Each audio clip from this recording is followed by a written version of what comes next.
అందరికీ నమస్కారం. సారీ, నాకు నవ్వు ఆగట్లేదు, ఏమనుకోవద్దు. నిన్న ఎవరా అండి, పొన్నవల సుధాకర్ రెడ్డి ఎవరో ఉన్నారు కదా, అమ్మట్రా కేసు ఇతను ఆరుస్తున్నాడంట.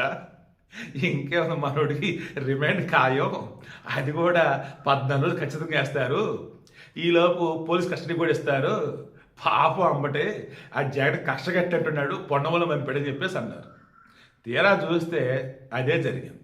ఇక అప్పుడు కొంతమంది అండి రిమాండ్ రత్న అని ఇన్నాళ్ళు అనుకున్నాం పొన్నవోలిని. అబ్బే, పొన్నలు మనకు ఫ్రెండ్లీ అయ్యా, మనకు చాలా కావాల్సిన అయ్యా అని చెప్పి టీడీపీ జనసేన వాళ్ళు ఎంత ఎటకరంగా పెట్టారంటే, పొన్నవోలు ది గ్రేట్ రిమాండ్ సింహ, నిన్నటి రిమాండ్ రత్న, అమ్ముడు పుణ్యం అని చెప్పేసి ఈరోజు రిమాండ్ సింహ అయ్యాడు. మెచ్చుకోండి మన పొన్నవోలిని అని టీడీపీ జనసేన మాట్లాడుకుంటా ఉన్నారు.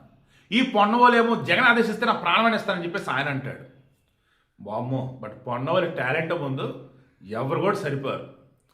చంద్రబాబు నాయుడు విషయంలో ఆయన అరెస్ట్ చేసినప్పుడు ఈ పొన్నవోలు మాట్లాడాడు కదా, లా చేశాడా లేక జగన్ స్క్రిప్ట్ ఫాలో అవుతున్నాడని నాకు అనిపించేది. అప్పుడు ఇంత ఫులిష్ ఉన్నాడు ఏంటి ఈ మనిషిని, అంతకు మించినటువంటి తెలివితేటలు, అంతకు మించినటువంటి ప్రావీణ్యాన్ని, పాండిత్యాన్ని ఈరోజు ఇదిగో కూటమి హయాంలో అరెస్ట్ అయినటువంటి వైసీపీలో ప్రయోగిస్తున్నాడు జగన్మోహన్ రెడ్డి ఈ పొన్నవోలు చేత.